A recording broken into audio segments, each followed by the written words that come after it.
I'm gonna Hey, unfuck that. You're not going anywhere, Yeah. Pete. I just changed it. We might be streaming now.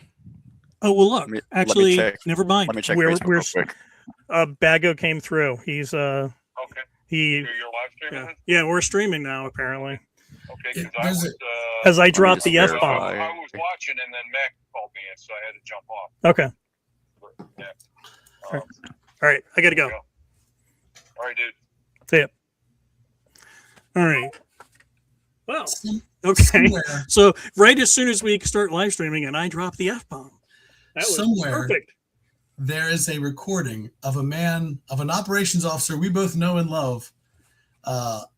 And you hear the flight mechanic say, "All right, I've started the hoist cam, so watch your language." And he says, "I won't say a thing I'm not supposed to. I don't want to record it." And then he proceeded to have a near crash mishap. And so everyone has listened to this video. Oh no.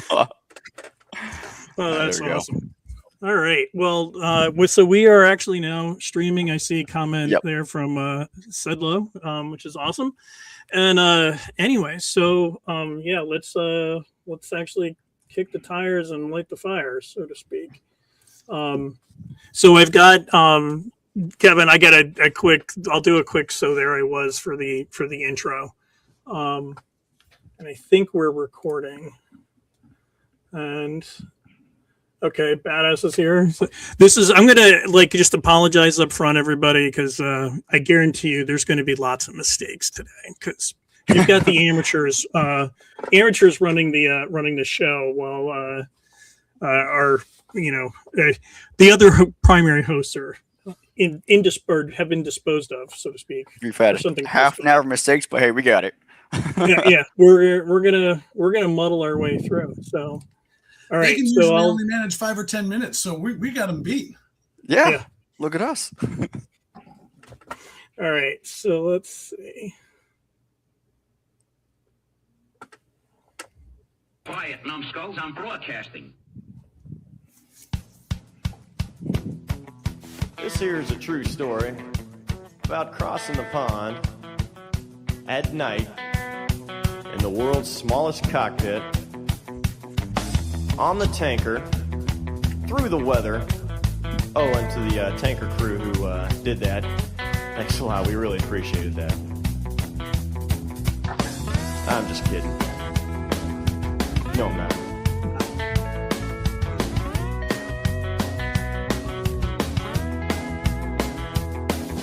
Well, there I was crossing the pond, and you could see that I wasn't exactly fun. So there I was checking in the flight school, and I went out to the mailbox, and I get a letter. That letter was actually mailed to me 10 years ago when I was still in high school. And when I opened up the letter, it said, "With any luck, maybe you're flying a Coast Guard helicopter as you read this." That And is awesome. yeah, and so we'll double back to that. So anyway, so we've got a bit of a different show tonight, and as you can tell, you don't have your regular co-hosts. So Styx is here. I'm in wonderful New Hampshire, and I have a guest co-host with me. Who do I have? Old shipmate Styx Deuce. I'm down here in the free sauna that is Maryland, just outside of Washington, D.C. The three worst things about D.C. are June, July, and Congress. So it is a steamy 95% humidity outside. This is the fourth shirt I've worn today. It's awesome. That is awesome. And Bago, where are you? Good old Cherry Point, North Carolina. Okay. Not moving anywhere, sadly. Cool. So we have today's going to be a little different. So we're actually going to take a little bit of time. We're going to actually talk about a service that I know a lot about, and I know Deuce knows a lot about, and that's the Coast Guard.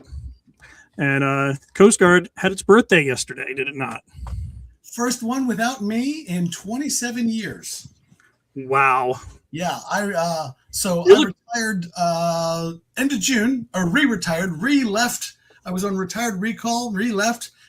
Great thing now that you've got a picture of a boat over my face.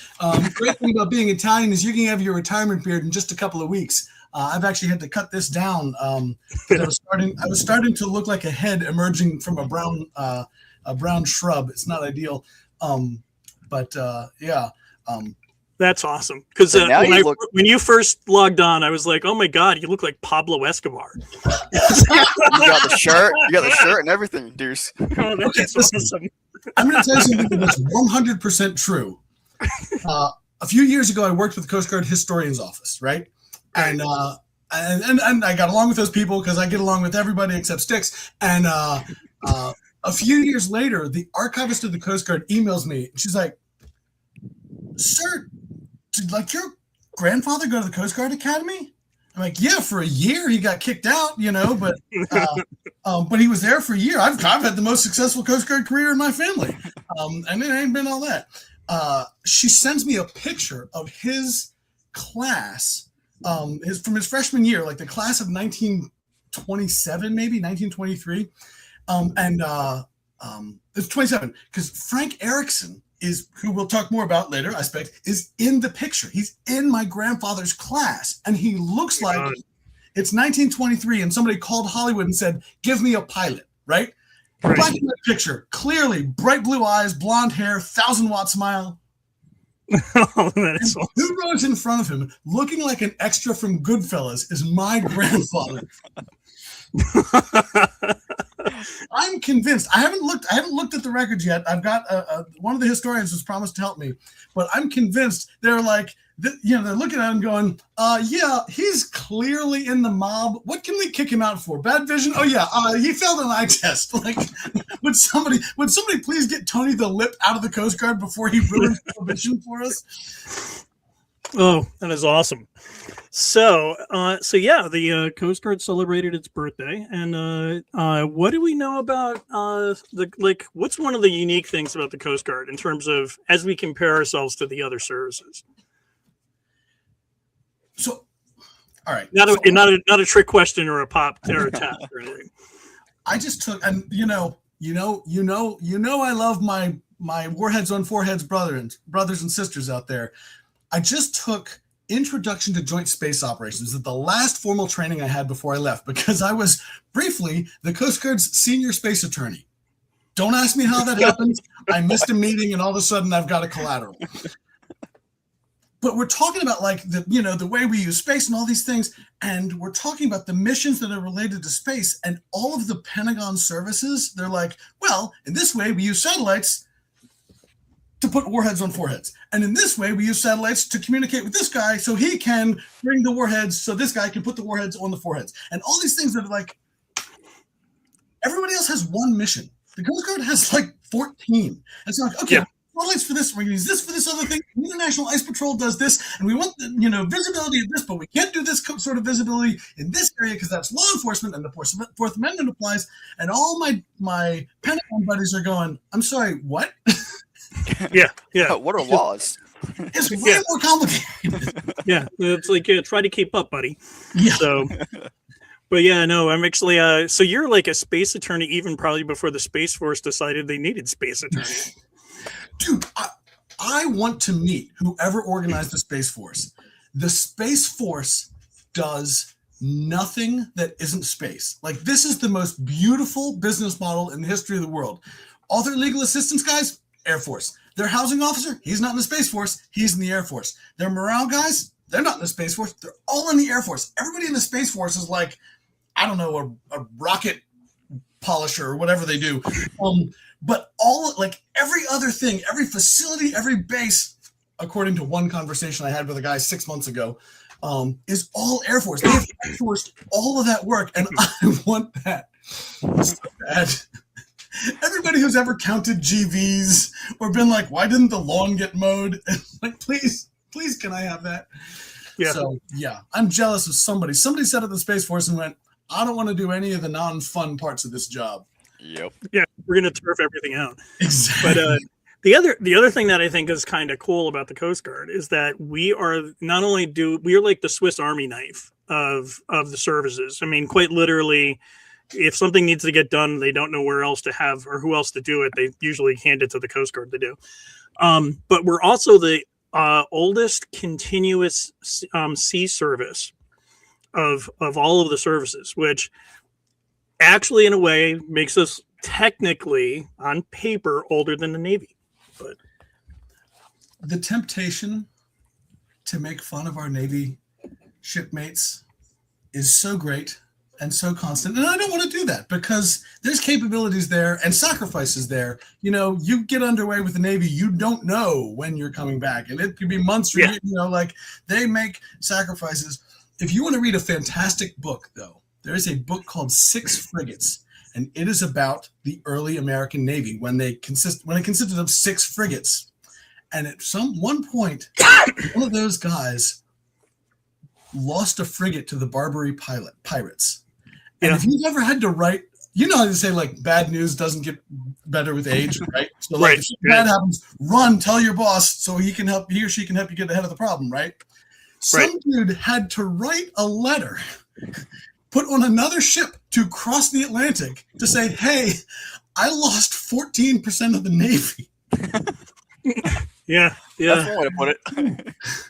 Man, that's a tough eval year. I mean, that's that's not you're not gonna buff that out of your OER. You know, you're not gonna buff it. You know, yeah, we kind of misplaced about 20% of our naval force. You know, that's okay. You know, Six Frigates is a really interesting book about the early American Navy, but that's just that's a tough day at the office. Yeah.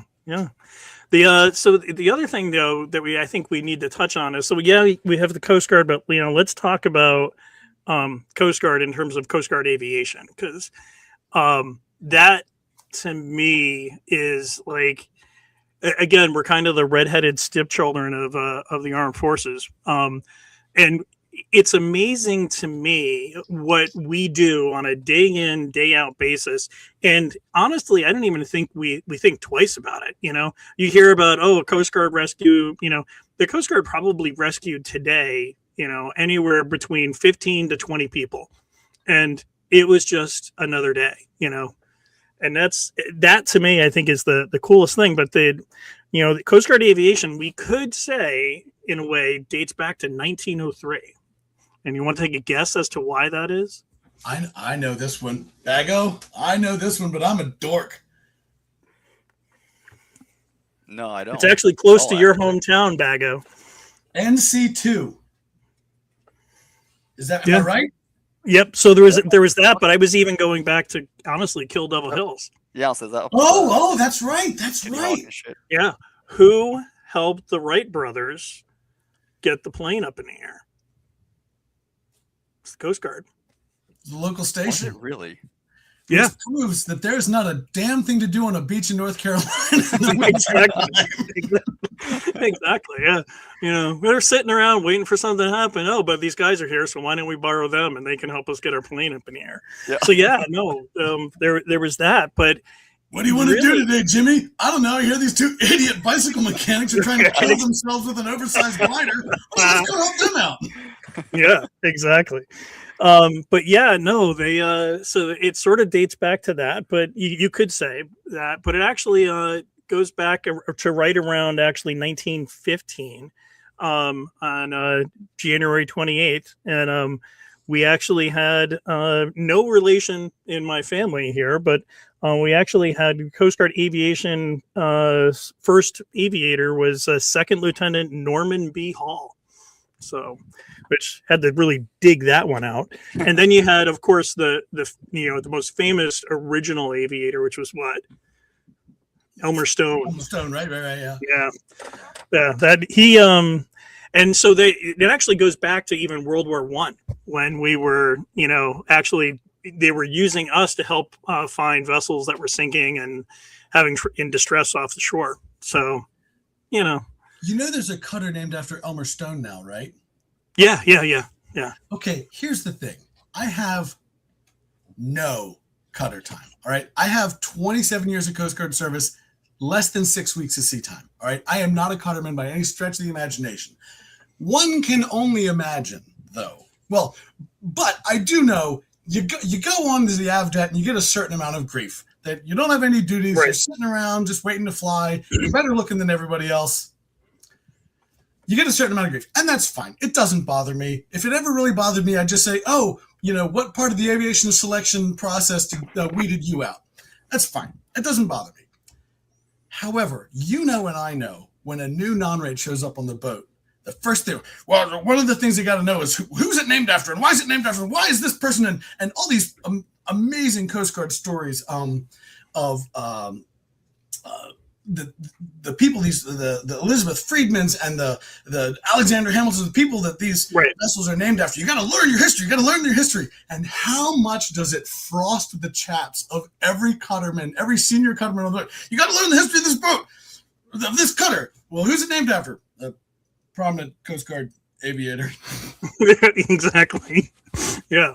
So I have a bit of a funny AVDET story though. So I'm on a 210, which is hands down the smallest Coast Guard cutter that you can actually land a helicopter on. This is actually a 1-to-1 scale model of how big the flight deck on a 210 is. It's this big. It's got an H on it, but other than that, it looks like this. Pretty much. And so it's just ridiculously, it is the smallest platform in the Navy or the Coast Guard that you can land a helicopter on. And then the only helicopter you can land on it is the 65. So I'm berthed with the OPSO, who snores like there is no tomorrow. And then you also have to realize, like, ops on a ship, it's nonstop. I mean, the person does not sleep. That phone rings nonstop. So I finally had it. I have not, I'm on my third night there, and I'm like, I need some sleep. So I take my sleeping bag and my pillow and like just sort of quietly get up out of Ops's or our stateroom and actually go out to the helicopter, pull the rescue basket out, and then climb into the empennage, and I'm sleeping inside the helicopter. Well, what goes on at like 0800 every morning on the cutter? Quarters. So fortunately, we're going to be doing night ops, so I'm technically allowed to sleep in. But all of a sudden, I'm listening to all of this racket going on outside of the helicopter, and then next thing you hear whistles, and I'm like, oh shit! So I literally kind of belly crawl to just the side of the helicopter, and there's that window that was sort of back there, and I stick my head up just to sort of look and see what's going on. It's like a little prairie dog coming up, looking around, and literally in front of me is the AVDET. So, but it was the other pilot and myself were not there, and because we were allowed to sleep in, but we had like 2 or 3 mechs with us, and they're sitting there with all the rest of the crew, and my head pops up, I look around, dive back down, hide back into the helicopter till everybody's gone, and then slink back out. It was a classic Coast Guard moment, and it's just sort of like one of these things that you just like especially when you're in the Coast Guard, you're gonna do whatever you got to do to and it's sort of like literally I had the smallest berth on that ship that you could possibly have. If I rolled over onto my side, my hip was hitting the overhead. So it was literally like sleeping in a coffin. So, but it was horrible. That was the worst spot to be on the boat, but it's okay. It is what it is. I did all my DLQs, all my deck landing qualifications on a 210 because it was available. It was where we were stationed. That was the cutter you could get to, which is this tiny little flight deck. And the thing to know about Coast Guard cutters, they're not aircraft carriers. There's a flight deck, and then in front of it is a wall. Like in front of it is a bulkhead, and there's a dude standing there, with like his little glow sticks. We lost Bago. Yeah, Bago will be back. He's had a little technical glitch, but that's okay. He'll be back. Well, there's a dude standing. There's a little glow sticks like, come on forward, and it's really close. Well, so then we deployed on a 270, which is a much, much bigger platform. So it's huge. The whole first week, we are way too far forward, and the landing signals officer is like, please back up a little. Yeah, the 210 is so small that you can't have the LSO out on the deck when you're landing. you have we just shaved a few chins. I guess they didn't know that because we took the Yeah. whiskers right off of this kid. yeah, they that 210, like, man, nothing had me. And there was a certain operations officer that I did my ship heliquals with that yeah. Yeah. Not And Mr. Cancels training. yeah, and his whole approach when we went out there was like, yeah, just remember and when it came to the night evolutions, like, every landing to the boat at night is an emergency procedure. And it was like, yeah, you're probably not wrong. So I think that's when I decided, I said, yeah, that's when I earned my wings. That was, it's like, yeah, okay, everything up to this point's been pretty much fun. This is just scary. I'll tell you, I was never this cool. This is as close as I've ever been to this cool. About, like, feeling like you're really in it. Remember Dangle? Yeah. Dangle shows up the day before his first day. He calls, like I was a sponsor or something, I can't remember. He calls, and I'm like, come on by. We'll chew the fat for a few minutes. We'll walk you around. So your first day, you know where you're going. You know where the heads are, where your desk is going to be, whatever. Come on by. I'm the duty crew. Come on by. We'll visit. We'll chat. He comes over. We're eating dinner in the wardroom. It's me and Rusty. We're the duty crew, right? Right. One of the duty crews, and we're just watching TV. And it is socked in. The weather is terrible. It's 1,000 foot and rain and whatever. And we're just, we're just chewing the fat, and the SAR alarm goes off. And he's right out of flight school. I've been there a couple years. Right. My aircraft commander has been there a little longer than me. Is much more experienced than me. We get up. We're walking towards the door, and I go through the door first, and Rusty's got the door behind me, and Dangle goes, "You guys are going flying in this?" And Rusty just turns and goes, "Welcome to the show," and closes the door. And I was like, dude. It's like mic drop. And We left. Yeah. Okay, so we left that night. It was burned in my brain. We left, and approach said, Coast Guard 6585, squawk 1234. And we left, and we flew on a search, and it was dark, like fireflies in the NVGs. Yeah. Darkety dark, nothing. We came back, and they gave us 2 hours later. They gave us the next transponder code. No one had left. No one had landed since we left. And I was like, nobody. Oh, everybody else has enough sense to stay home. Yeah. So, and I had actually talked about this on one of the other episodes. So I go out. This is not my first SAR case, but close to it. I'm a new co-pilot. And so we taxi out, and we're literally on the numbers, runway 32. I can see 3 and 2 in nothing else.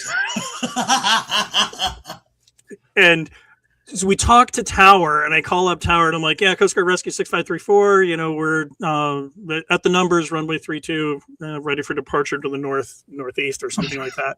And the Tower comes back and goes, "Are you sure you want to do this?" And I look over at the aircraft commander I'm flying with, and it was Commander Cottrell, and she nods her head. And I'm like, yeah, no, we're good. And he then comes back and he goes, "With due regard, you're cleared for departure." And so when you get the word due regard, that actually means, they're not really my son. Yeah, good luck, because it's yo-yo. You're on your own, and and we were in the goo the whole way up until we actually were flying approach down to the boat, and it took us 3 attempts to get down to the boat. Our first approach, we did an ISVS letdown. So that's where we're doing it. Basically, for those who are not necessarily familiar with the autopilot modes, we're maintaining a steady vertical speed and an indicated airspeed, and we're just slowly letting ourselves down to see if we can get below the clouds. And we never broke out. And we were also set up on a rendezvous with the boat. So the boat is underway, and we're just coming in behind them. And then the next one was a catch, and which was the coupled approach to a controlled hover. and we didn't break out. We're still in a slow air taxi. So I can actually paint them on the radar now though. But they were still, we couldn't see anything. Well, we could just, pitch down to, was it? I mean, I haven't done it in 20 years, 50 feet? 50 feet. I mean, Yeah. You are So- a rotor diameter away from the surface. Yeah. And it's, so now come back around this time, Colonel Koch was like, okay, we're going to do a match. So I'm flying the match. And so I'm hitting the gate. So I'm thinking to myself, like, we did a catch and that didn't work. And now we're going to rely on me. And so we get down to about $5 million computer or this guy. What do you? exactly. And so we actually get down to 50 feet and we haven't really broken out, but we can actually see the wake of the boat. And so Commander Cottrell takes the controls and brings us right in behind the boat. And it was like literally that thick. And so that was a unique Coast Guard moment, but it's like, that's what we do. It's sort of, that's actual instrument time. That's what I'll say. Yeah, that's actual. So we had special. So there's I'm corporate America saved my life in bad weather flying because you got there a little before me. Right before, so we had procedures for when the weather is too bad for instrument approaches. We had procedures for getting in and out of the airport that we just flown like. Yeah, they're special Route VFR 40. routes. And when you get to the lake, cross the lake and heading at 270, and you should be able to see the runway. Yeah. And you can do this at 140 feet because we looked, and the next closest, obstacle is 100 feet, and so you can do it. But one of the approaches, the one out of Egg Harbor Township, I want to say, the initial point was a generic hotel, and I remember reading it and going, "Oh, there's no way!" Like a 4-story building somewhere on the coast of New Jersey, like, yeah. Because if you go the wrong way, there's no guarantee that you're not going to hit a cell phone tower at 300 feet or whatever. Yeah. And a well-known home improvement warehouse store with its bright orange logo and its bright orange facade went in right before I got there. And so the first time I flew it, I was like, I'm looking for that stupid hotel next to the world's largest traffic cone. I think I'm taking the traffic cone. Yeah, no, I know exactly. Yeah. There was we could have just called it Point Dumpo, and that probably would have worked in terms of like a VFR nav point. I had a similar deal. Flew a case coming out of Atlantic City, ended up doing a pirouette right around a cell phone tower. Because we took off and the field was reporting VFR, but it was that marine layer. And as you're getting out towards the ocean, the layers just keeps coming down. It's coming down. I'm getting lower. I'm lower. I'm getting slower. This is shortly after I had made aircraft commander and ended up literally, I can see the cell phone tower out of the right corner of my eye. And I literally just did a pirouette around it. And I remember glancing down at the Garden State Parkway and I could read the license plate on a car, and I looked, and as I was looking down, I saw this little kid in the back seat of the car waving at me. And I could only, it wasn't exactly that, but it was like, and I'm thinking to myself, I can't even take my hands off the controls to nevertheless, wave back at him. But so anyway, so go ahead. Yeah, no, it's like, so I think that's sort of, that's a little bit of what like Coast Guard aviation is all about. It's sort of when the call comes in. I mean, and I want to ask you this, like, have you been in the room when you've heard a Mayday call come in? Oh gosh, it's been forever. Well, I didn't fly on it. Why was I there? It must have been a recording. I remember listening to so those fishing vessels, those fishing trawlers have these big winches, right? They do this big, there's a big scallop industry in Atlantic City. Off the coast of New Jersey. And you got the elephant trunk out there. Yeah, you get the elephant trunk. And it's apparently a very sustainable fishery. If it's well managed, eat scallops. Scallops are sustainable if they're well managed, and they are in that part of the world at least. But they've got a big dredge that goes on the bottom of the sea, and you drag the scallops up. And so to pick the wedge up, there's this enormous winch, and a crew member got caught in the winch and seriously injured. It was the master of the vessel, and he was the only person who knew how to work any of the navigation equipment or really spoke much English. And so I must have been hearing it as a recording because I didn't fly on it. I didn't have anything to do about it. But we were listening to this guy like, we need help. Where are you? I don't know. And you can hear him saying to the captain, like, what's the GPS say? And the captain is somewhat distracted by the life-threatening injury he's received. Right. So, yeah, it's just, I have enough trouble sleeping at night. Thank you very much. I'm good. Yeah, but I do remember.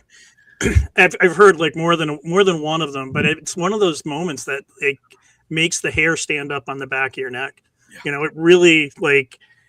And then I think that's maybe when I first heard an actual Mayday call coming in that I realized this is real. You know, this is we're not playing games here, but. Not that we ever were, but you know, it was cool. So what do you have? Like, what's your most memorable Coast Guard mission?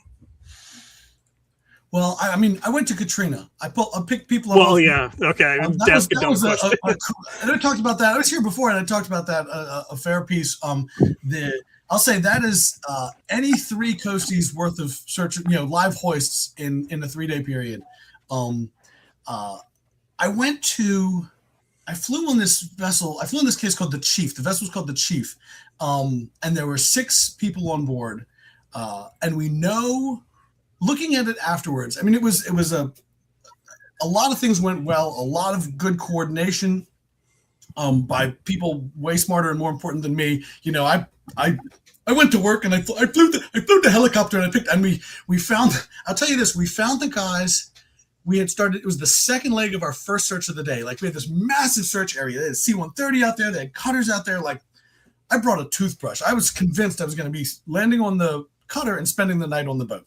Like, this is going to blow up my weekend. Like, I'm not, this is going to be a long day. Second leg of the first search pattern, the flight mechanic goes, is that smoke? And I'm like, crew coordination, and I'm a very important, if I crush this guy's little hopes and dreams, then he's never going to say anything again, right? I gotta, but God, it's just the mist. It's 7:15 in the morning. It's just the last bit of mist burning off. Oh my God, if we turn around for every scrap of mist, we're going to be out here for a week, not a day and a half. Fine. We'll turn around. We turn around to look at it, and then the other pilot just goes, hey, look, a raft. just like, bah! There we go. Hey, look, a raft. So we know where those guys went in. 6 people, the whole crew was saved. I'm very happy. A great outcome for everybody. I know where they sank. I know where we picked them up. Those 24 hours later, those guys were drifting for Africa. Like, they were not going to hit America. Yeah. On their current course and speed. Like, I know where they went in, and I know where we picked them up, and there was going to be, 6 sets of bones bumping up against the shores of Morocco in 10 days or 14 days. And I was like, we changed the outcome for this guy. Sometimes you pick a dude up and you're like, he's probably a good Samaritan. He'd have been fine. Whatever. He didn't really need our help. It turned, he thought he was having a heart attack. He was really just having some other medical issue that probably wouldn't have killed. You never really know. Those guys, if it's a jury trial, if we got to account for our actions at the end of this life, and it's a jury trial, I want those 6 guys on my jury. Because I've done a lot of dumb stuff, and I'm far from a perfect husband, father, anything that I've ever done. I've never done it perfectly. But I want those 6 guys on the jury to be like, all right, look, Kevin's not great, but he saved my ass. Yeah, no, it's always good to have high friends in low places. But for anyone who hasn't seen Deuce's first episode 68, I'm a caveman lawyer. I don't lie for free. Truly one of our best episodes, best guests. Yeah, no, you gotta wrap your ribs up for that. Deuce is hilarious. Yeah, but Yeah, and like so, which also then maybe brings us to. You think we need to reattack the story of us getting thrown in the back of a police car? You know, I'm not saying you lead a tame existence, Six, but if that's the only time you've ever been in the back of a police car, did you even go to college? Yeah, no, that's honestly the first time and the only time I've been in the back of a police cruiser. But you know, what's that clip of Anna Kendrick? And, have you ever been in handcuffs? And she's like, yes. And were you arrested? That wasn't the question. That wasn't.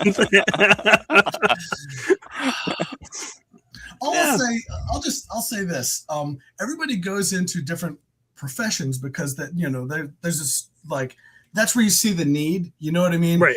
Yeah. Often you'll find people who become oncologists lost someone close to them due to cancer, and now they're motivated to they feel this pull in a certain direction. Social workers, in my experience, knowing some, often come up through the system and see the need and see the or have some contact there. I grew up in the police weren't always our friends growing up, and I never had significant negative interactions. But there was a lot of strife back in the '80s in the neighborhood where I grew up, and not a great relationship with local law enforcement. And I wound up in law school because how you conduct yourself in those interactions can make a real difference in whether you go to jail. Yeah. So maybe that's how you managed to keep yourself out of jail then? It's amazing. Like, I read Keith Richards, the guitar player for the Rolling Stones. If you haven't read his autobiography, I strongly encourage it. It's a great snapshot of the music scene in like the 50s and 60s and like how they came out and how the process of writing music just in the studio. But also these guys, they did a pile of drugs, and their interactions with law enforcement and just the subtle little things that make a difference in whether the Rolling Stones break up because somebody's got a felony conviction for driving across the South with a trunk full of heroin. It makes a real difference in that. And it shouldn't be that way. Like, this is just Kevin's opinion, but like, either you do a bad thing, you don't do a bad thing. If you're particularly clever, it shouldn't matter to your outcome, but that's the world. Boy, it helps. So we were talking briefly about like some of the more famous Coast Guard rescues, and you brought up, and you refreshed my memory. This is epic. The Pontchartrain. Yeah. This is, dude. So I worked with the Coast Guard Historian's Office. I helped build the National Coast Guard Museum, opening in May of 2025. So opening in May of 2027. But I grew up in the DC area, going to the museums. Like, I'm not a historian, but I'm a fan, right? Right. And I didn't know about this. I didn't know about this till about a year ago, like 1956. So early days of passenger aviation. One of the Pan Am Clippers, this 4-engine prop plane, gets in trouble somewhere way out in the Pacific. They're going like San Diego to Hawaii, way out in the Pacific. That one engine fails and the other gets lazy, and so they're losing altitude and they're losing airspeed, and and they don't have the power to go. Like, they're in the middle. They can't go to Hawaii and they can't turn around. Yep. So they're losing power, and they're I assume they get on the radio and they're like, "Help!" It turns out they're not too far from the Coast Guard cutter Pontchartrain, which was in a weather ship. Like, I don't even remember why it was out there, but it's out in the middle of the Pacific on clearly outstanding, wonderfully exciting duty, parked out in the middle of the Pacific with nothing to look at. But they wind up ditching in the ocean. All 31 souls on board are rescued with some injuries, some people getting pulled out of the water, but plane crashes in ocean and everybody survives. Put that one in the wind column. But do you have the picture? The best part of the whole story. So first off, it's Miracle on the Hudson, except instead of the nice controlled Hudson River, it's the Pacific. Like, what miracle that there weren't 15-foot swells that day, you know what I mean? But somebody on the cutter snapped a picture as the plane goes in. And it's just, you look at it and you're like, I'm surprised that anyone survived this event. Do you have the picture, Sticks? There we go. No one on that plane the moment this picture was taken, nobody involved knew whether they were going to be alive in 5 minutes. Like they did. The crew just nailed it. They were apparently a half a mile or quarter mile from the cutter. So like the crew nailed it. The cutter responded. A whole bunch of things went right, and 31 people got to go complete their journey. Oddly, got left with a plane ticket and walked down a gangway at the end of the trip. Like that's not how you're supposed to do it. Yeah, there's the Coast Guard cutter Pontchartrain. Yeah. Just and I'd never heard of it. 27 years, I'd never heard of it. Just an amazing story. So it's interesting. As we were getting ready for this, like I was looking up some of the numbers of like.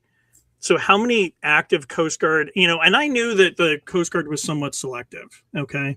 And, but at any given time, excluded. Yeah. For both of us. Yeah.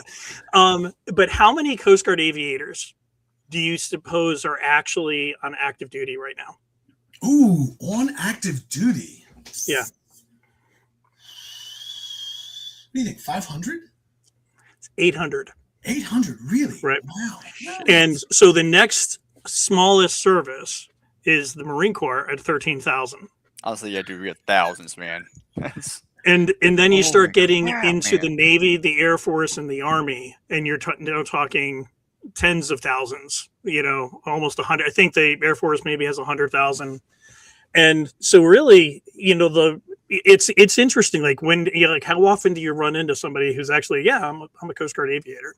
So I never thought of it that way. It was just sort of an interesting. I think one of the reasons I survived, one of the reasons I was able to cobble together a Coast Guard career is because I was in these tiny communities. Aviation briefly, and most of my career I spent as a lawyer. There are 300 lawyers in the Coast Guard. All right. I was looking for training. I'm at Coast Guard headquarters, and they've got one of those conference rooms that you can divide into little conference rooms, right? It's a great big space.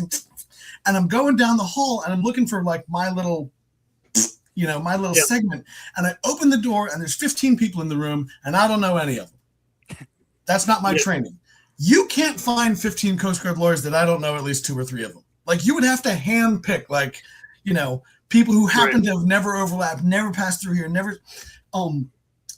And so it's nice because if you have a problem, even if you have a conflict with somebody, chances are, that person or your boss knows their boss, or you know what I mean? There's at least enough I don't know what's wrong with Lieutenant Jones, but he's really being a pain in the neck. You know what? He's got he cares about this, or this is his priority. Maybe you're looking at it from a different way. It's not some faceless person on the other end of a computer being a pain in the neck. It's there's a person there, even if either you know them or you know someone they work with or someone will say, hey, Jim's not just being that way. He's got a reason. He's not an unreasonable person. I was stationed with him 5 years ago or something like that. And it's nice. I was at Fleet Week, it must have been 2008 maybe, in Norfolk. And I remember, so the deal in Norfolk at the time, if you could get on base, there were a bunch of Navy assets tied up. If you could get on base, a lot of them were open for tours. They would assign some poor schlump to give tours. And my kids were like 4 and 7 or something. So prime tour age. We go on a submarine. They ask 1,000 questions. No one else in the tour group gets to ask a single question because these kids have anticipated it, or there's just not a gap. I know you're going to find this hard to believe, but my kids are kind of chatty. So we go through the whole tour, and it's great. And then we're leaving, and this second-class petty officer starts chewing out, not bad, but just giving a hard time to the guy giving the tour. The guy giving the tour was a third-class petty officer. He'd been on the boat 2 years, and he was the ideal tour guide, right? He was young enough that he could still deal with these kids. He'd been on the boat long enough that he knew everything there was to know, and he was so far down the totem pole that nobody ever asked him anything. So the fact that some 7-year-old is like, well, how do you load the torpedoes? Well, how do you load the food? Well, where do you sleep? Well, we'll tell you how, it gets to feel important, as opposed to every other minute of his Navy career. So, but he's getting chewed on by this other guy because apparently we went into a space we weren't supposed to go into. They had closed it off with a piece of black electrical tape that had fallen down.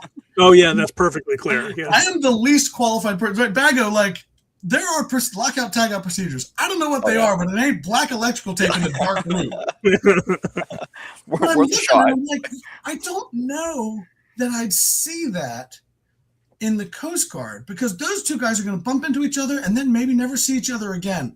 Coast Guard, you are one bad weekend and a captain's mast away from all of a sudden the guy who you're chewing on, now he's your boss. Yeah. You know what I mean? Yeah. You bump into somebody and 5 years later you bump into him again and now you're working for him, or he's the person you need for this thing. Yeah. I flew, we did a training flight with our last ops officer. We did a training flight. We got into settling with power, which is a thing you're not supposed to do. I'll never forget that. We went from 150 feet to 20 feet like that, right. Which I do not recommend. Flew out of it, landed, talked about it in the debrief. Learning happened, right? Changing, right. Learning has occurred. Behavior based on experience. Flight mechanic transfers to Miami. Short tours 3 years later. Now I'm an aircraft commander. I'm on one of my first AC flights, and he's the flight mechanic. Nothing. We don't say anything. We go through the brief. Everything's normal. Flight. It's nothing. Flight. We're fisheries enforcement. Whatever. We go out. We complete the flight. We come back. We debrief. Anything to talk about? No. I turn. I'm halfway through. All right. Hey, thanks everybody. Good job. Let's all go fill out paperwork until we're blind. And I'm halfway through turning around, and I just hear him go, "That went better than last time."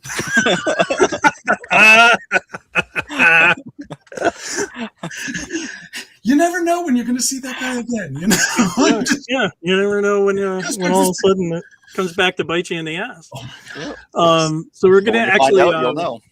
We're going to take a quick. I'm going to take a quick pause here. We're going to.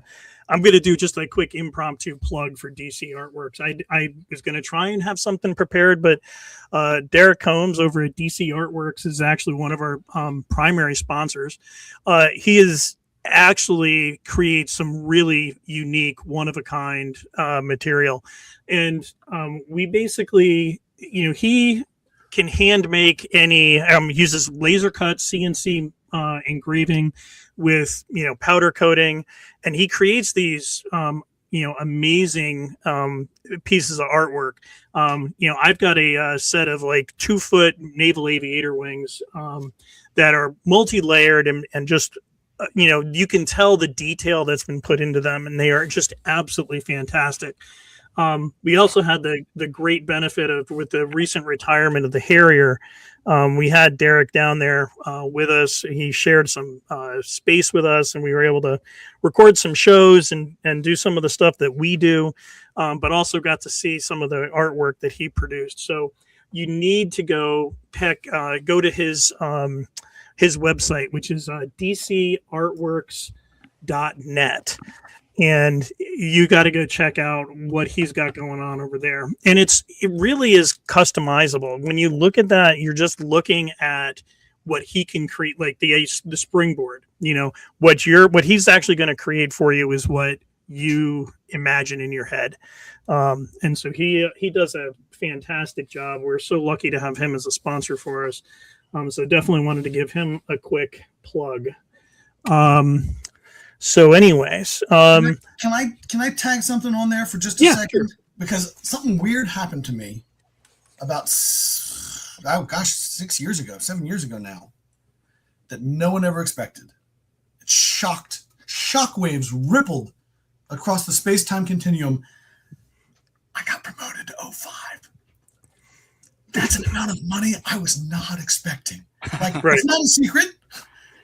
I had no idea. All right. And so I don't need a bigger house. I love my neighbors. I love my neighborhood. I don't need to drive a fancy car. I got, teenagers that are just going to wrap it around a telephone pole. I'd much rather they crash my 2001 Prius at 40 miles an hour than wrap a BMW around a bridge abutment at 97.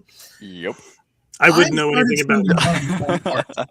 I have started spending money on smart ass things that bring me joy, and I have not regretted a dollar of it. So if you have some idea in mind and you're like, oh, I want to make this, don't make it. Throw money at a professional. I'm looking at the DC Artworks page. Oh my gosh, Like, throw money at a professional and say, here's my vision, and watch it come. You will not regret. I do not regret $1 I've spent on that kind of stuff that just every time I look at it, it brings me joy. And just, do you remember the Harvey Milk, the ship, the Harvey Milk? Yeah. Do you remember? Do you know who Harvey Milk was? Yeah, he was the governor or mayor of San Francisco. San Francisco. Big civil rights leader. A big civil rights leader, particularly for gay Americans. All right. Right. Well, Harvey Milk is they named a ship after him, a resupply ship after him. It's the civil rights leader class. It's the John Lewis class. First hull was named after John Lewis, who's a great American civil rights leader, who actually came to Coast Guard headquarters a few years ago, but that's another story. So then, they decided to rename the Harvey Milk. They didn't want to name it after Harvey Milk anymore. We're not going to discuss why or why someone would do that, but They decided to rename the Harvey Milk. Well, it turns out we've outsourced most of our uniform production. It's not actually run by the service. So you can still get a Harvey Milk unit ball cap. You just go to one of these embroidery companies and you say, here's what I want it to say, and here's the name of the boat. Courage and commitment is their motto. You can put it right across the bottom in gold type and a silhouette of the vessel, and you can have a USNS Harvey Milk ball cap. And it cost me $36, and every time I look at it, my heart just sends out a little sunbeam of civil disobedience. So, so go buy yourself some smart ass art, and you will not regret it. Look at that! Look at that! That's quality. Yeah. That is the VMA 223 Bulldogs. And they're, like I said, Derek just does some fantastic work. And we are so lucky to have him as our sponsor. Is that a Marine unit? Is he required to use crayon? Well, there's the Marines, it's part of their MREs. Yeah, they have a special set of Marine MREs that have an extra package of crayons in there for them. So that's our treat we get. Yeah, a little candy. So and so we, again, they're not. Unfortunately, the Marines are not. Well, we have one Marine here who can defend himself, but we have to tell the token coastie jokes, which is like, how many coasties does it take to have a burial at sea? 1 to throw the body over the side, and 7 to stomp the guy in the mud.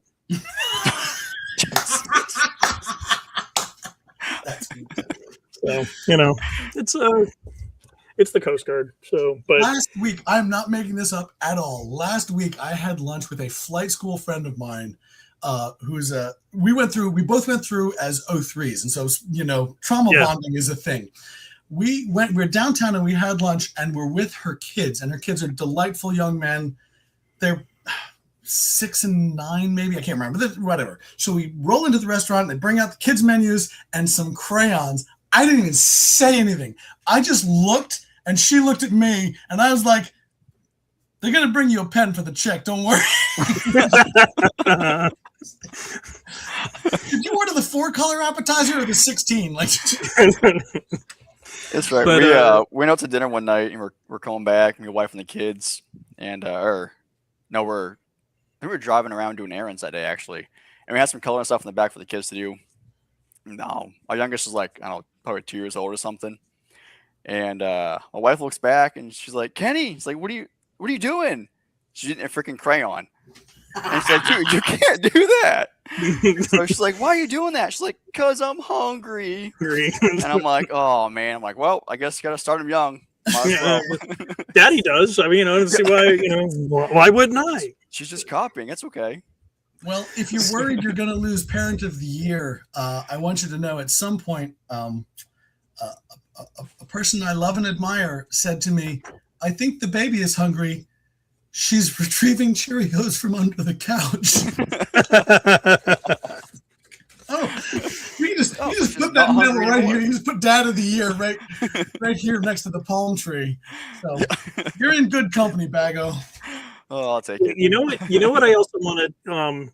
I definitely need to plug this, and I could not have done what I did in the Coast Guard without the support of my wife.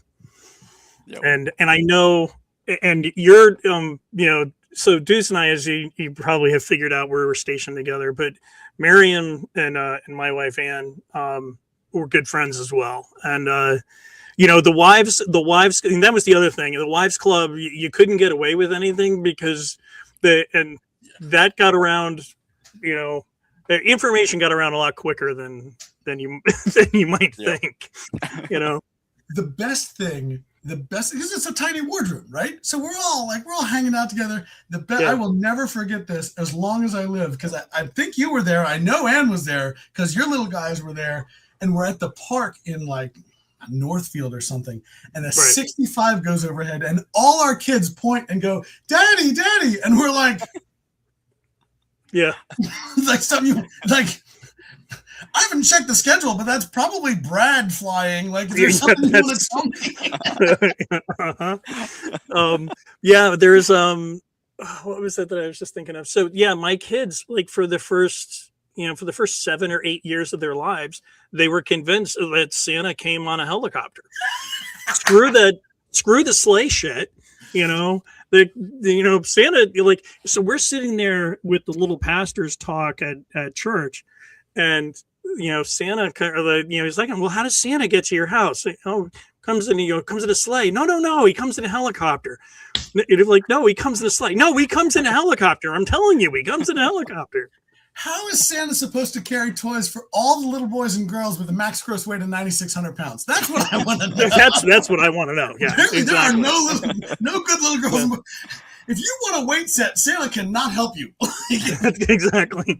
And then there was the year that our ops officer dressed up as Santa, and we landed. We would go and land at the local hospitals, and he's offloading at Atlantic City Medical Center. And as he gets out, do you remember what happened to his trousers? Oh no! This is before my he dropped his pants. I with him a little bit. Yeah, it was kind of traumatizing for the kids, Oh man! But that's what the bad boys and girls get. Exactly. Well, listen, flight operations are hard on clothing. I don't know why. So there are 3 Coast Guard aviation ratings. All right, tweets, bago. Yep. I think you can relate. Right, everything that makes you go ow, and then aviation maintenance technicians, everything that spins and will take or is high pressure and will take parts of you off, and then the rescue swimmer. The rescue swimmer is actually an aviation maintenance rating. Also, in addition to jumping out into the hurricane, all the survival equipment, all the flotation bags and stuff, the flares, all that survival equipment is their responsibility, including flight suits. Flight suits belong to the government, and they're maintained by the government. You don't pay for flight suits. You pay for all your other stuff. You don't pay for flight suits. Well, mine developed a separation in the seam on which I sat. So I walked into the rescue swimmer shop holding it, and I said, "Petty Officer so-and-so, there's a huge asshole in this flight suit." And he said, "I wouldn't think to question you, sir." Yeah, it's what's funny is, like, I've got a kind of a funny rescue swimmer story. So we would pick when first medevac. I was trying to remember who it is. I want to say it might have been Petty Officer Z. But we go out, we do this medevac. It's a head injury. This guy comes back, and he's now been, like, I'm not really paying attention to what's going in the back. And, we land, and we're at Atlantic City Medical Center. And so we're at elevated pad. The patient actually just sort of hops out, and the swimmer kind of points him towards the ambulance, towards where the stretcher is that's waiting for him. And he has wrapped around his head so many layers of gauze that he looks like he's like got a turban on. There's so much dressing material there, and he can't see a damn thing. So he starts walking, and now nothing bad can ever happen under a helicopter with your arms out like this. Exactly. And so he's walking out of the helicopter, and Z, I think, is standing there, and he's chatting with us, and he's like, "Yeah, this is awesome. This is his first SAR case, So he's all jazzed up and hyped up on adrenaline. And as I'm sitting there and I'm looking and I go, do you want to do us a favor and stop him from walking off the helideck? And he all of a sudden looks over and he sees, to his horror, this patient now almost ready to walk off of the helipad at the hospital. Jeez. And he takes off like a shot, but not remembering that he's on the ICS. So he nearly clotheslines himself and gives him a cervical spine fracture, and manages to grab the guy and then redirect him. And I was like, yeah, that almost had an inauspicious end to that poor survivor. But I put survivor blood on a jet ski case. A jet skier. So what you do in Atlantic City is you rent jet skis and you're out on the back bays and you bang around, right? You and I flew on this case. I know exactly what you're. This was you and I. I remember this case. Dude stuck this thing so far into the weeds, so far into the marsh. It wasn't going anywhere. And then the time went out, he was going nowhere. So with the rental agency's like, we know he's out there. I don't know where. We go, we find this guy, we put Z in the. He came back. The mud line was here. He was not a small man. He was a big dude. Remember when we played flag football? He was a tall, muscular dude. The mud line was here. And somewhere I have a picture of his handprint on when he was coming on the side of the helicopter. On the helicopter. Yeah. It looks like something from a zombie apocalypse. It's this muddy print. Yeah, but the best never be washed again. The best part of they should have shellacked over that. They should have absolutely. The best part of that though was when he called in he was out there in distress or whatever. We said, well, there's nothing wrong with you. You're just going to wait for the tide to come in. And then all of a sudden he comes back and he goes, oh, but wait, I'm diabetic. We're like, I'd forgotten that. Yeah. Yeah. So in that case. and quite literally, I mean, this was the SAR case with the shortest flight to being on scene. I mean, I pull pitch and we're flying out there, and quite literally, it's like, okay, we're off the deck at I don't know, 1744. We're on scene at 1747. If we had a slightly longer hoist cable, we could have done it from the ramp. We probably could have.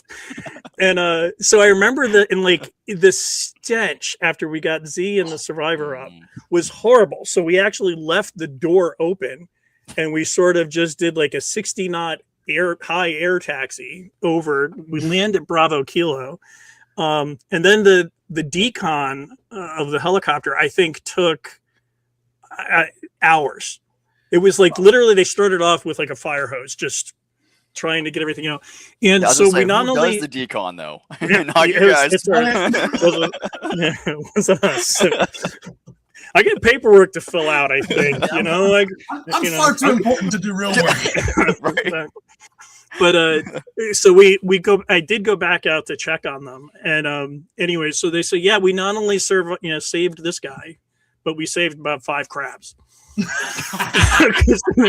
they were mixed in with all the mud were these small little crabs that were still stuck that came up with them.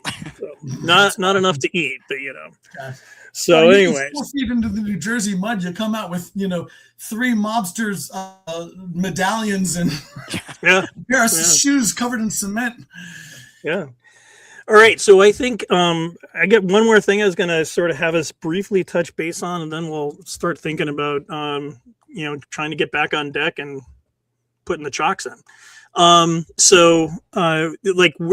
We've obviously the Coast Guard's done an awful lot in terms we've talked a little bit, and we've been more of us shooting shit on missions, but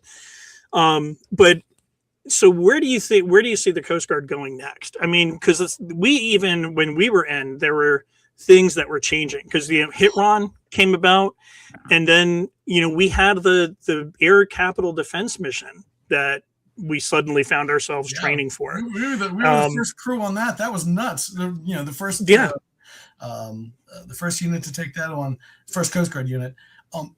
Here's the thing: the Coast Guard touches so many missions that when the facts change out from under you, there's going to be a part that's going to involve the Coast Guard, and we've got to be.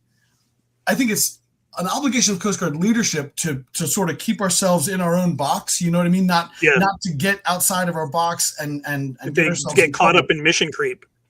Well, and areas where we shouldn't be, right? Because we're so small, we're gonna have constant transfer. And if you said, Coast Guard take on this mission in Wyoming, where there's just not the maritime presence, you're gonna get somebody there who doesn't understand, and they're gonna get bit by an environment they're not used to. They're not used to, but just by way of example, so I'm in this. I'm in this, like, what is the Coast Guard going to be doing in space in the next 20 years? And we're not painting a racing stripe on a space shuttle, all right? But it would be interesting to see. Well, as commercial space becomes more and more a thing that happens, is we have more and more launches, and also we're talking like passenger commercial space. You're going to start to see these launches. They're going to be, and if there's an astrophysicist out there and you're like, wow, he really doesn't know what he's talking about, I agree with you. You're going to have these commercial operators coming in, and they're these space planes, for lack of a better term, they're going to be re-entering the atmosphere at Mach 27 or whatever. Like, the physics is just, if you're going to orbit, when you come back, you're going to be going super fast, which means you're going to be making an approach to your airport over the water, because you can't cross America at Mach 25. The FAA gets real antsy about that sort of stuff. Yeah, they get a little verklempt. Right, and so at what point do we say, all right, we need a safety zone for this approach area? Well, we don't really do that for airports. What's the risk analysis of this thing that we have, 10 of a year, 100 of a year? At what point do we say it's as safe as air travel? Will it ever be as safe as air travel, where we don't need to block off a piece of the water? We see the same thing with launches out of Cape Canaveral. You know what else launches from Cape Canaveral? Cruise ships. Yeah. Well, hey, go around this giant box that this rocket is going to be over. Hey, my boat costs $6,000 an hour to operate, and you want me to add 3 hours to the trip? And it's not that anybody's doing the wrong thing there, at least not yet. But there's two people who are right are going to have conflict, and you're going to see the Coast Guard at the nexus of those conflicts, trying to keep everybody happy, which always works. Yeah. Yeah. Everyone's always happy. Everyone's happy. But the other thing that when I sort of brought this up in a little pre-show discussion, was maybe the use of drones. Oh yeah. And that's huge. And that is coming, if not already somewhat here. And and the big piece of that is search. So if we can put a drone out, have it fly a search pattern. And when I tell you that the Coast Guard wrote the book on search and rescue, I'm not joking. We literally wrote the book on search and rescue. But to be able to put a drone out with some high resolution cameras, and then we can not only, not necessarily have people in danger at that exact moment, but can then go back and review those tapes. And, we now have imaging that we can record and document and go, okay, look, we actually might have looked at, because I know for a fact on many of the cases that I flew, and this is one of the things that sort of sits in the back of my head. Whenever I talked to somebody that we brought back, they all said to a T that we passed over them at least once or twice before we actually made contact with them. I flew on a windsurfer case who was rescued by a Good Samaritan. He said we flew over him 7 times. Yeah. And we were looking. I was looking. Yeah. Right. Yeah. It's impossible to freaking see out there, man. Yeah. Well, I mean, take a basketball, put it in the ocean, and now find it. And cover it with a black wetsuit first. Yeah, a black basketball. Yep. Yeah. Yep. And it's, or even just take a basketball. I mean, when we fly the helicopters, when we flew our search patterns, we're at 500 feet. Literally take a basketball and put it away from you at 500 feet. Tell me how big that basketball is. And, and that's, so it's kind of amazing to me when you do get, and it's interesting. I remember the one case that stands out to me. And this was like a crazy night, where Supercell kind of came through the Del Bay, and we had I think 3, if not 4 active SAR cases going on at once. And one of the ones that, we literally had like one boat that got overturned, another boat that got run up onto it turned out they got run up onto a jetty. Those are the ones that I found. And it was crazy because I flew our search pattern. I had a little bit of gas left, and I kind of called back to the ops center and I said, can I do an extended shoreline search? And where I just basically covered the shoreline, south of what the pattern was that they had given us. And wouldn't you know it, that as soon as we went a little bit outside of what our assigned search area was, sitting right there on the end of a jetty, was this boat that was washed up on the jetty, completely isolated from the rest of the land. They had no other way to get there, with 3 people waving at us. And, and I'm sitting there doing some quick math, and I'm going, I didn't have enough gas to get back to Atlantic City, but I had enough gas I could get them and then get back to Cape May.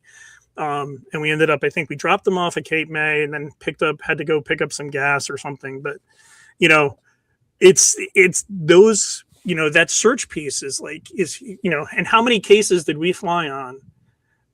How many miles of ocean have we looked at and been like, yep.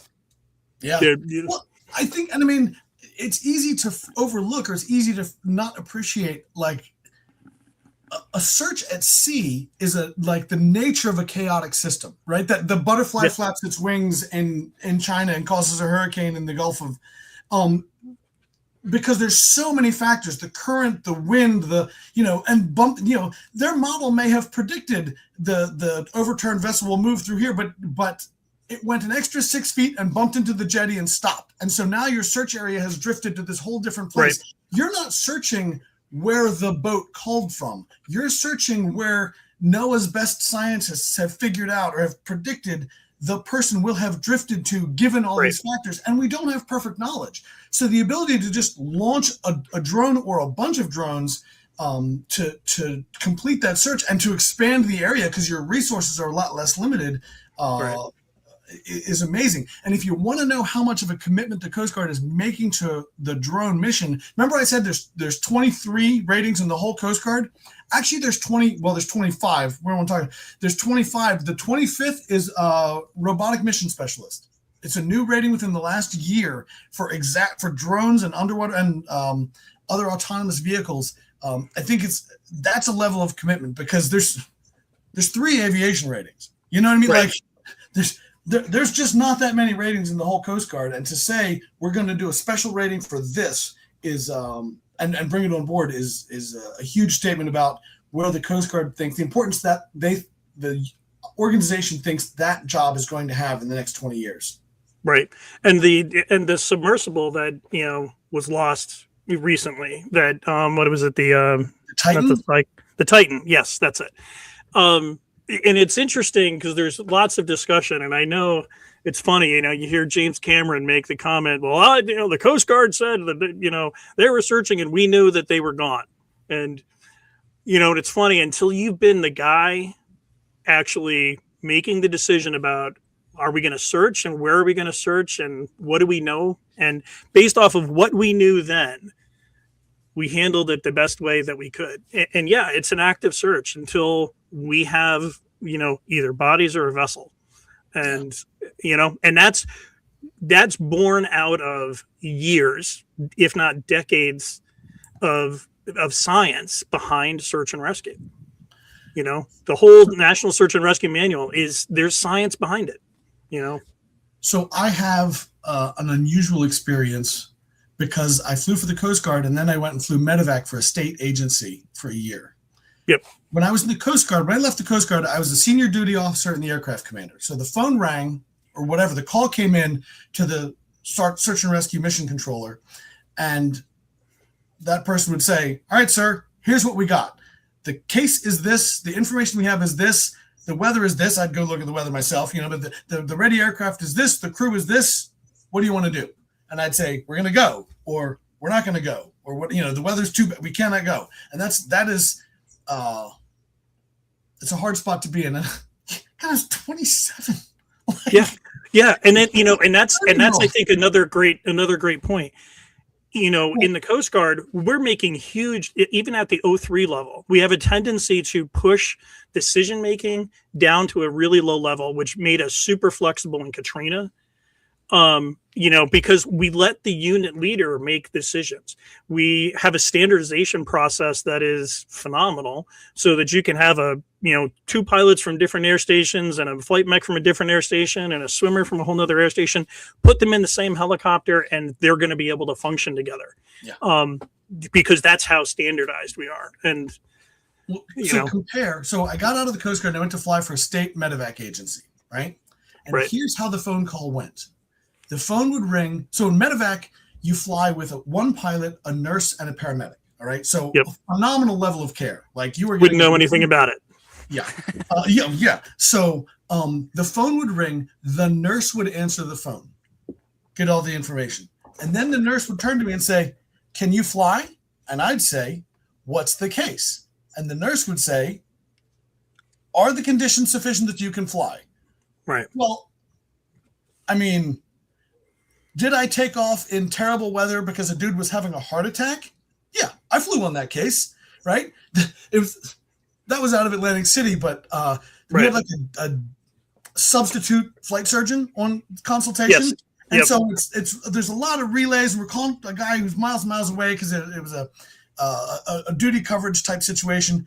And he's asking questions like, "Well, I'm trying to figure out if he's having a real heart attack." And I'll never forget this. The rescue swimmer says, "Sir, he's alone on the boat and he's prepared to leave. He thinks he's having a heart attack," right? He's prepared to just never seeing this boat again. I'm out of here. Yeah. Well, so when I worked for the state, they were like, "Can you fly?" I'm like, "Well, what's the case?" "I'll fly on, a life-threatening case."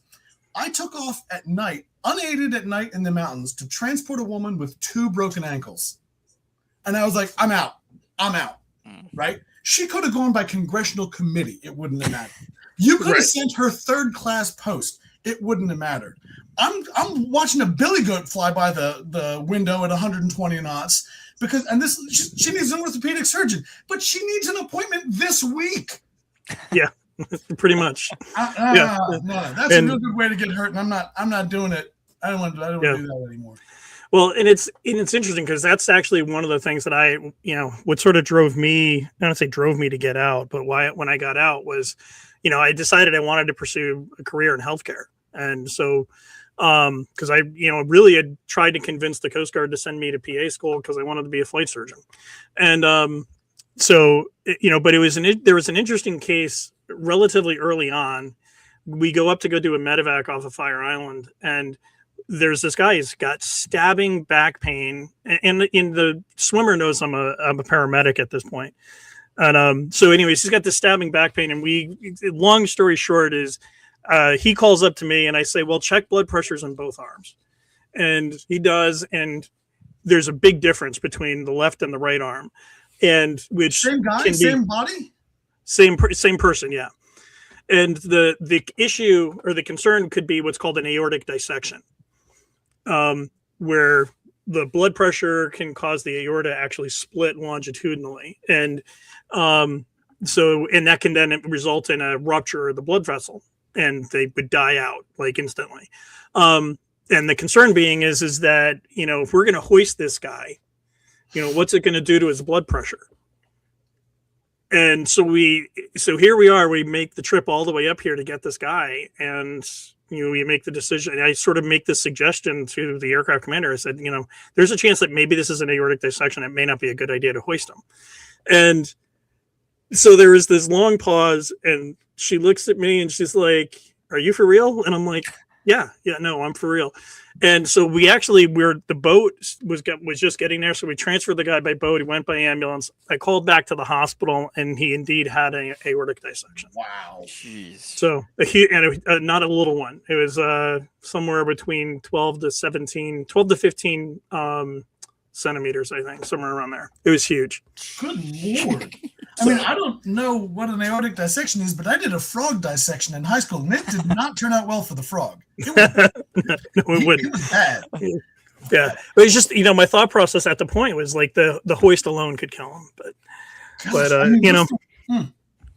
And what's so that's sort of where I was like, I kind of my thought process at the time, and right, wrong, or otherwise, was, I thought that, maybe being a duty standing pilot, who better to take care of our pilots than somebody who's a duty standing pilot as well, and understands the stressors and the rigors that go with the job, but anyways, so I think it's time to think about landing a plane. For the love of God, we've been at this for an hour and 20 minutes, and I'm sure we've probably bored the hell out of everybody.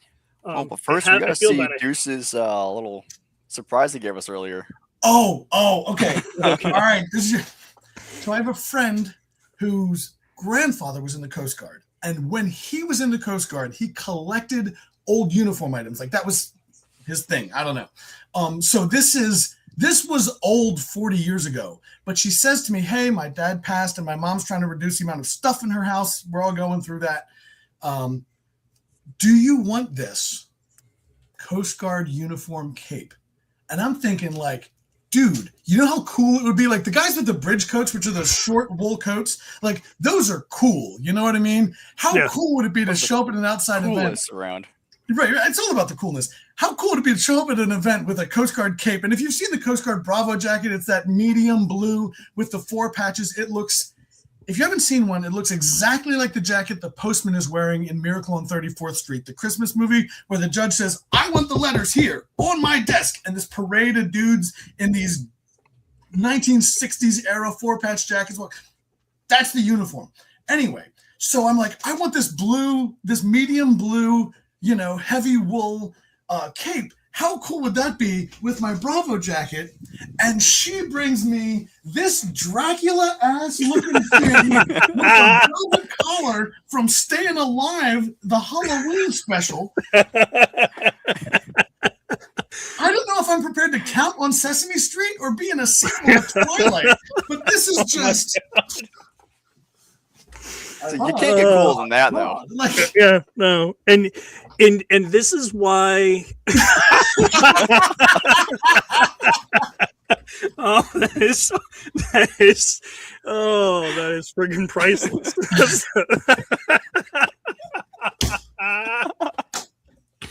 Oh, for those who did not, we almost need to use that as the thumbnail for the show. Oh yeah. I don't even know where we're gonna get a show title for this, but maybe Dracula or something. Oh my God, that is so funny. So yeah, there was a picture there of somebody who looked a little like Deuce with a cape and a Coast Guard uniform, but looking like Count Dracula. That was gotta love AI. All sparkly for the Twilight. Yeah, that was my friggin' awesome. New career goal is to be promoted to Count. and this is why we could never get through a crew brief, at the air station with Deuce in the room, because we would all end up, it would go about 45 minutes longer than it needed to, because he would just be having us in stitches. So anyways, we're going to try and wrap this up. So anyways, I gotta make a quick couple of thank yous here. So Sal Marinello, who donated $50 to us. Thank you, Marine. You continue to be extraordinarily generous to us. Christopher Fry, he dropped $100 on us. So call sign for him, Cook. As in Fry Cook. Yep. And or the other option may be Socrates, but we'll see where we go with that. We can't really end the show without actually talking real briefly about Fig. As you all know, Fig had a dreadful car accident. He is working on making a recovery, and we're all praying for him. That sense, you ended up with the junior varsity crew today, so we apologize for that, and hopefully you still got a little something out of the show. I got a quick message here from Steve Bates, aka Master. His message is, Fig, my palms are sweating listening to Repeat talk about your accident. Wondering if there's a particular color of crayon that promotes healing. As a nurse practitioner, I can tell you there isn't. But all kidding aside, remember there's always some poor son of a bitch that has it worse than you. Keep the mental side of the ordeal strong, and the physical recovery will be accelerated. On a side note, my son Tom dropped Strike Eagles yesterday. Totally stoked for him as he starts his B course in the fall. All the best. Looking forward to hearing you on the podcast again soon. Regards, Steve Bates. So that is great to get. Awesome. Yeah, it's great to get these messages. I know that Bago, you've gotten a few of those, and we're hoping for you. You got some surgery coming up, and I don't know if you want to drop any sort of an update there. Yeah, I got a surgery date finally. I've had a broken knee now for a month and a half, and I got surgery in another month from now. So with any luck, I'll have a fixed knee here in a month. So, yeah. But I do want to give a huge shout out. Thank you for everyone who's reached out. Damn near everyone who even listens has reached out, and I really appreciate it through text, calls, Facebook, email. Really appreciate it all for myself and for Fig as well. I know. Yeah. So, and it's great in a way, because like it definitely feels like we've somehow built a community here, and that's sort of been one of the cooler things of the whole podcast. First off, we also need to thank all of our service members for their sacrifices in selflessly serving our country, as well as the sacrifices made by their family members. And that includes their wives and their children's, and everybody who has helped them, because without the support of family, there is just no way that we can actually do what we did in service of our country. And this also needs to include our firefighters, paramedics, all of our first responders, police officers. We're so eternally grateful to all of them and their families. Here. We got Dave Hamilton over at Backbeat Media. Without him, none of this show would be possible. And so we are certainly grateful to him and all the stuff that he does to help us out. Gives us the bandwidth, know-how, and all of that fun stuff. Do we got a merch store or anything like that? We do, and summer's still here, so you can get your favorite bikini that Fig was wearing during his accident. Actually, that's what caused the accident. It is. Everyone's looking at him. You can't see it because I grew the beard, but that's actually me. Oh my God! So that's why I had to throw it. The paparazzi. Let's not forget to give us a 5-star rating. This show probably doesn't deserve a 5-star rating, but tell you what, you can send me the email this time and say, Sticks, what the F are you doing? But if it's not the first email time he's gotten that email, believe me. yeah. You give us a 5-star rating and tell us what we need to do to fix it. We'll of course fix it. And then let's not forget one of our other great supporters is BDS Aviation Photography, who if you go over to our Facebook page, there are some awesome pictures of some of our Coast Guard equipment out there. Always Semper apparatus. Always have the right equipment. And but Badass does a fantastic job in supporting us. Let's not forget DC Artworks. Go check out them, and that's I think that kind of hits the highlights there. Bago, you got any other thoughts, any other last minute stuff that we need to touch on? First, we got a Patreon. Yep. Oh shoot, where'd it go? Now I'm clicking everything I won't catch up. Or you just hit us at Venmo. So thank you guys, everyone who's given financially. We all appreciate it. Keeps us going, especially in these hard times when you're down to us to deal with all the time. Yeah. And nothing good comes from that. No. Generously, or you'll get more of this. Yeah. You're supposed to ask them to give money. That's what to motivate them. Yeah. More of us is bad. If you want a better show, consider yes. You want to get rid of us. We're gonna get the real guest back soon. And I will throw in a plug. We've got another Coast Guard aviator who's kind of come on. And looking forward to getting him. He'll probably be maybe next week. But maybe Coast Guard month for a little bit, or we'll get another helicopter story. We'll reach out to our friends out there in the Arizona area, Department of Public Safety. They had some outstanding stories. Yes. Next week's going to be good. I know who you're talking about. It's going to be... It's going to be really good. And how many years? 27 years in the Coast Guard or something like Dude that. was doing radius and distance TACAN searches back in the 70s. I mean, just some old school. He was looking for sailboats. I mean, he's been it's a long time. Yeah, back in the day when the ships were made of wood and the men of steel. Men were made of iron and the ships were and goats ran scared. Back when we had 6 frigates. Yeah. All right. So, any last words of advice before we sail off here, Deuce? Hug the people you love. You never know when you're not going to get to see them again. Yep. And for the love of God, don't sit on the collective. Don't do it. It'll hurt. Fair enough. And here comes the No Screen Ghost.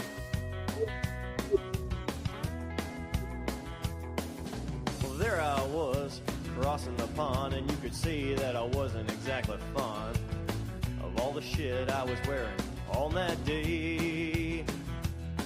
Now an F-16 is cramped enough, but it's even worse with all that stuff supposed to save your life. But we knew there was no way. 'Cause when you're going down the North Atlantic, man, it's over. What did he say? He said it's over. I picked the wrong week to quit sniffing glue.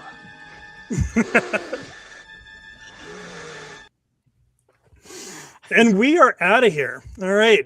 First show with the I've seen guys complaining about dry suits. I just want to know, like, all this stuff's supposed to, you poor baby, you had to wear a dry suit at 600 knots. Yeah. No, until you've had to be in a helicopter for 6 hours in a dry suit, that's when you can start complaining to. Oh my gosh. Well, that's a long hop and it's a tiny cockpit, but I'm just like, the worst part was the dry suit. I'm like, dude, really? That's the worst part? Yeah. Oh, that's awesome. All right. We're going to end it here, okay? But thanks, everybody. Really appreciate you putting up with us. And thanks for being here. We appreciate it. Bagger, it's great to meet you, friend. You as well, Deuce. Take care.